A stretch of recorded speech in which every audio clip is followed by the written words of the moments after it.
সকালে ঘুম থেকে উঠে একটি দোয়া পড়লে আল্লাহ সারাদিন ওই বান্দাকে জিম্মায় নিয়ে নেবেন। প্রিয় ভাই ও বন্ধুরা, আমরা ঘুম থেকে উঠার পরে এক একজন এক একটা কাজ করি। কেউ হচ্ছে ফোন খুঁজি, ফোনটা চেক করি যে কোনো মেসেজ এসেছে কিনা, কোনো ফোন এসেছে কিনা, কেউ ঘড়ির দিকে তাকায়, এক একজন এক একটা কাজ করি।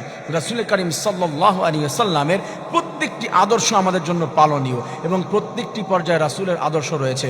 রাসূল করিম সাল্লাল্লাহু আলাইহি ওয়াসাল্লামকে আল্লাহ তাআলা শিক্ষা দিয়েছেন, রাসূল শিখিয়ে দিয়েছেন, কোন উম্মত যদি ঘুম থেকে ওঠার পরে আল্লাহ তাআলাকে খুশি করার জন্য এই দোয়াটি পড়তে পারে, আল্লাহ তাআলা জানিয়ে দিয়েছেন সারা জিন যত প্রকারের যত বিপদ আপদ যা কিছু রয়েছে রব্বুল আলামিন ওই বান্দাকে আল্লাহ তাআলার জিম্মায় নিয়ে নেয় এবং রব্বুল আলামিন সব বিপদ থেকে হেফাজত করে নেয়। সুবহানাল্লাহ। সেই দোয়াটি হলো আলহামদুলিল্লাহিল্লাযী আহইয়ানা বা'দানা আমাতানা ওয়া ইলাইহিন নুশুর। আল্লাহ তাআলাকে বললাম, আল্লাহ আলহামদুলিল্লাহিল্লাযী আহইয়ানা বা'দানা আমাতানা ওয়া ইলাইহিন নুশুর। আল্লাহ, আপনি আমাকে মৃত্যু দিয়েছিলেন, তার মানে ঘুম তো হচ্ছে একটা মৃত্যু।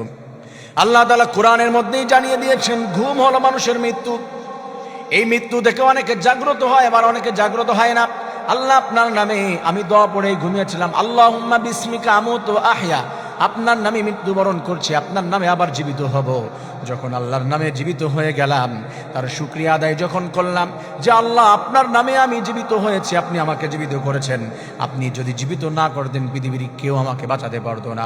আল্লাহ তাআলা বলে, বান্দা দিনের শুরুটা ঘুম থেকে ওঠার পরে যখন আমার নাম নিয়ে শুরু করেছো, আমি রব্বুল আলামিন জানিয়ে দিলাম এই দিনের ভিতরে যা কিছু হবে আমি আল্লাহ সব বিপদ থেকে তোমাকে হেফাজত করে নিব। সুবহানাল্লাহ। শুধু তাই নয়, আল্লাহ রাসূল সাল্লাল্লাহু আলাইহি ওয়াসাল্লাম জানিয়ে দিয়েছেন শুরুতে ঘুম থেকে ওঠার পরে কোনো বান্দা যদি দোয়াটি পড়তে পারে আল্লাহ তাআলা সমস্ত কাজের ভিতরে রব্বুল আলামিন তাকে বরকত দান করে দেয়। সুবহানাল্লাহ। এই দিনের ভিতরে ওই বান্দা যদি মৃত্যুবরণ করে ঈমান যদি থাকে, সব থেকে বড় যে ফজিলত আল্লাহ তাআলা জানিয়েছে ওই বান্দাকে আল্লাহ তখন ঈমানের হালতে শহীদের মৃত্যু দান করে দেয়।